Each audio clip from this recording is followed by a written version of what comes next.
Nessa segunda aula aqui do curso de cálculo, nós vamos abordar os objetos que nós iremos estudar na disciplina de cálculo 1, que são as funções. Então, vamos aqui definir função, falar um pouco de domínio, gráficos. Tá? Então, o que seria gráficos e funções?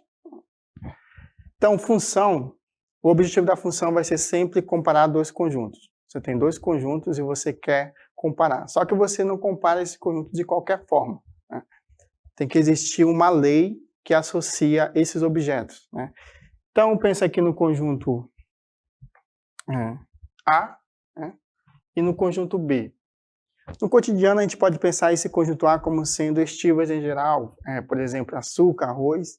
E esse conjunto B nós podemos pensar como sendo preços de cada um desses alimentos, né? O preço do açúcar, o preço do arroz.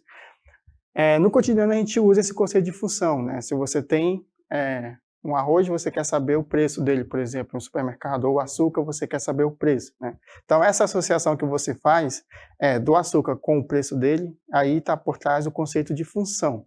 Né? Então, se você tem que o conjunto A são estivas em geral, B, preços de cada uma dessas estivas, você pode aí relacionar os dois conjuntos por uma regra que é chamada de função. Né? Tempo também, se você tem o tempo, você pode associar tempo e a distância percorrida por um carro, por exemplo. Né? Então, os dois conjuntos, o conjunto aqui formado pelo tempo, 1 hora, 2 horas, 3 horas, por exemplo, pode ser associado aqui ao outro conjunto que é formado por distância, sei lá, 5 km, 10 km. Né? Também a gente pode associar aqui o tempo a crescimento de população, né? Dia ao lucro de uma empresa, né? Quanto que no primeiro dia, quanto que uma empresa lucra, no segundo dia, quanto que uma empresa lucra. Então, essa associação que você faz aí é uma função, né? Está associando um conjunto A ao conjunto B, nesse caso aqui, formado por dias, pode ser segunda ou terça ou quarta, e associa aqui ao lucro da empresa nesse respectivo dia. Né? O que a matemática faz por trás é formalizar isso, né? Ou seja, a gente vai formalizar agora esse conceito de função. Vamos definir, do ponto de vista matemático, o que é uma função. Então, qual vai ser a definição? Primeiro, nós vamos trabalhar sempre com funções definidas nos reais. Ou seja, nós vamos ver isso mais para frente, mas o domínio dela vai ser sempre um subconjunto do número real ou o próprio número de reais. E a imagem, ou seja, lá onde ela vai assumir valores, vai ser sempre também os números reais. Tá? Então, vamos considerar dois conjuntos, A e B. Aí aqueles exemplos anteriores se aplicam aqui, pode ser estivas em geral, o preço das estivas. Então, dois conjuntos A e B contidos na reta. O que vai ser uma função? Uma função f definida em A com valores em B é uma regra ou uma lei que associa cada elemento x de A a um único elemento que nós chamamos de f de x ou y em B. Ou seja, vai existir... Temos o conjunto A e o conjunto B, né? Uma função vai ser uma lei ou uma regra que associa esse ponto a esse, a esse e a esse. Tem que ser único esse ponto, tá? Ou seja, esse ponto aqui, tem que ser levado a um único ponto nesse conjunto. Se acontecer, por exemplo, de esse ponto ser levado a esse ponto aqui, também ao mesmo tempo, então nesse caso a gente não vai ter uma função, simplesmente porque ela não vai estar bem definida, tá bom? Então uma função é isso. Vamos ver aqui algumas notações que nós utilizamos normalmente quando trabalhamos com funções, é o seguinte, né? Então a f, a função definida em A, f é uma função definida em A e toma valores em B, tá? Y igual a f de x seria a imagem, né, do f de x. Isso aqui é uma notação que a gente usa. Qual seria a outra notação? F de A em B, definida em A e tomando valores em B, que pega x e associa ao f de x. Né? Aqui, os elementos que estão nesse conjunto aqui, onde a f está definida, nós chamamos de... que nós estamos denotando pela letra x, é chamada de variável independente. E a imagem é chamada de variável dependente. Tá? Ou seja, dependente porque, para a gente saber o y aqui, a gente precisa saber quem é o x. A princípio, o x pode ser qualquer, isso nem sempre, de modo geral, ele vai poder ser qualquer, mas você pode escolher ele e a partir dele que você obtém o x, o y, desde que você conheça quem seja a lei da função. Por exemplo, aqui nesse primeiro exemplo. Então, a seguinte tabela que mostra a vazão semanal de água de uma represa representa uma função, né? Ou seja, eu tenho simplesmente que dizer aqui, para me ter uma função, que o primeiro dia vai estar associado a uma certa quantidade de vazão, o segundo dia vai estar associado a uma outra quantidade de vazão, o terceiro dia a uma outra quantidade de vazão e assim sucessivamente. Se eu conseguir estabelecer uma regra, né, associando cada dia a uma certa quantidade de vazão, então eu tenho uma função. Então, deixa eu fazer aqui. Por exemplo, aqui 1, 2, 3, 4, 5, 6 e 7. Né? Isso aqui. Aí aqui 360, 510,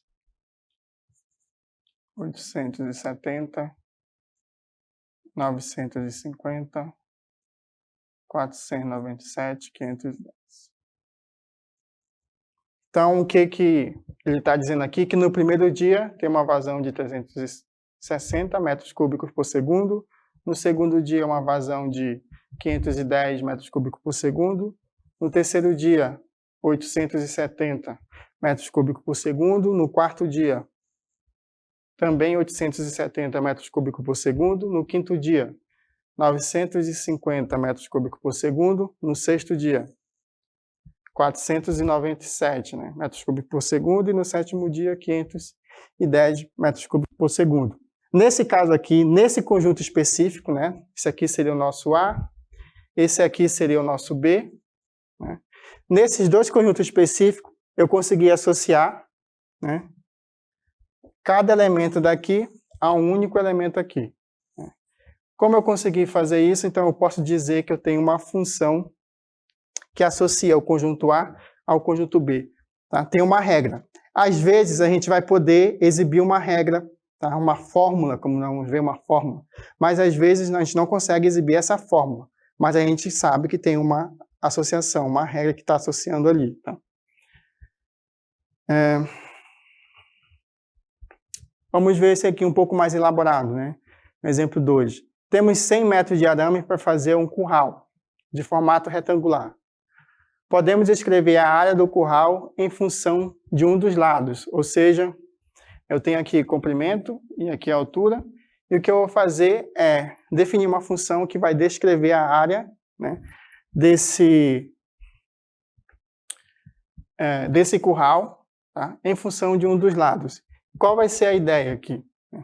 Vamos chamar esse comprimento aqui de x e a largura de y. Então, eu vou chamar isso aqui, vou tentar definir uma função para descrever a área desse curral. Então, bom, só para esclarecer uma coisa, tá? Às vezes não existe um método geral que você olhou para a figura para um problema e você consegue determinar a função.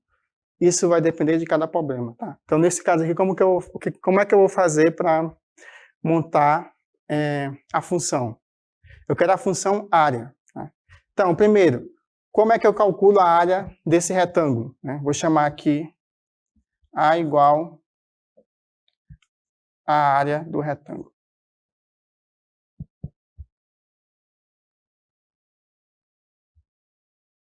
Certo? Como é que eu calculo a área do retângulo? Né? A gente lembra lá do ensino médio lá, então a área do retângulo é o produto dos lados, né? Ou seja, x vezes y.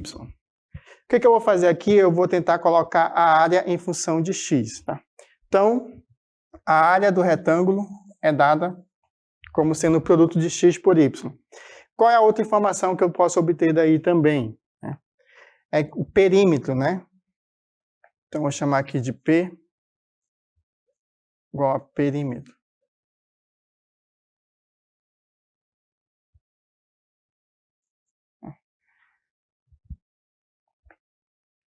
E qual é o perímetro dessa figura? Né? O perímetro é a soma dos lados. Né? Então, só lembrando que se aqui o comprimento é x, aqui também é x, e aqui é y, né? Então, quem é o perímetro? O perímetro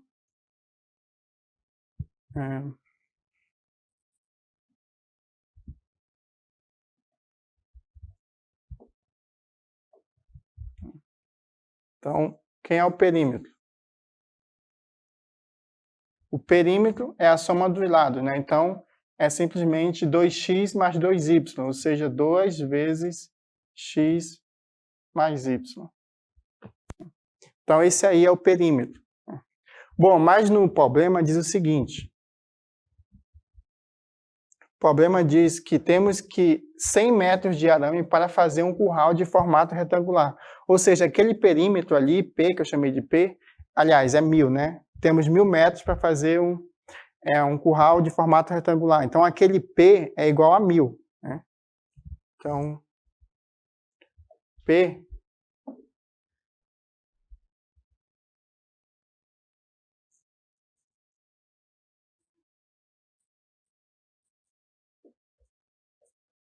o P é igual a 1000 metros. Vou colocar só M, tá? Para representar o metro. Então, o que nós temos? O que a gente acabou de montar aqui, né? Nós acabamos de olhar para esse sistema aqui. O A, que é a área que a gente quer obter como sendo uma função, é igual a x vezes y. E o perímetro, né? Perímetro aqui, P é igual a 2x mais y. Só que o P é igual a 1000. Então, o que nós temos é que 2x mais y é igual a 1000. Isso aqui vai dar o que para a gente? Isso aqui significa o quê? Que A é igual a x vezes y. Bom, se eu passar aqui o 2 dividindo, né? Então vai ficar x mais y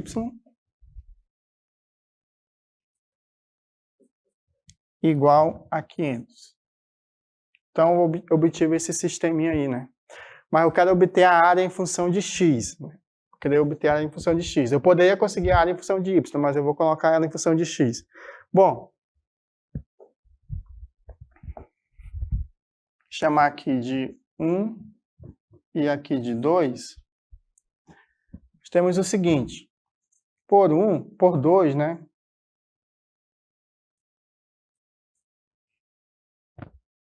Nós temos que o y é igual a 500 menos x.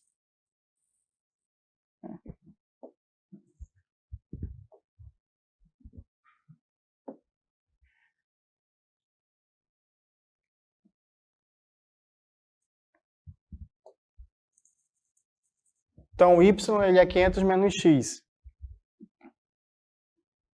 Vou chamar aqui de 3. Então, se a gente fizer o seguinte, se a gente substituir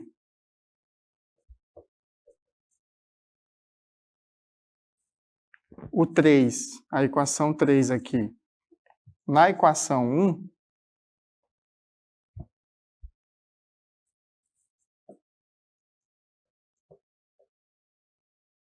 vamos obter o quê? Se eu substituir o 3 na equação 1, o 3 é isso, eu vou substituir aqui na 1, ou seja, no lugar do y eu vou colocar 500 menos x. Como é que vai ficar aquela expressão ali? Lembrando que eu quero a área, né? Como que eu vou colocar? Então vai ficar A é igual a x vezes 500 menos x, porque o y é igual a 500 menos x. Então, A vai ser igual a 500x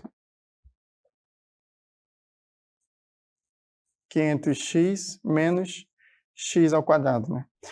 Então, o que acontece aqui, pessoal, é o seguinte. O A, né, que é a área, ficou o quê? Ficou dependendo do comprimento, que é o x, né? Então, como a gente escreve isso em notação de função, né? A gente escreve da seguinte forma.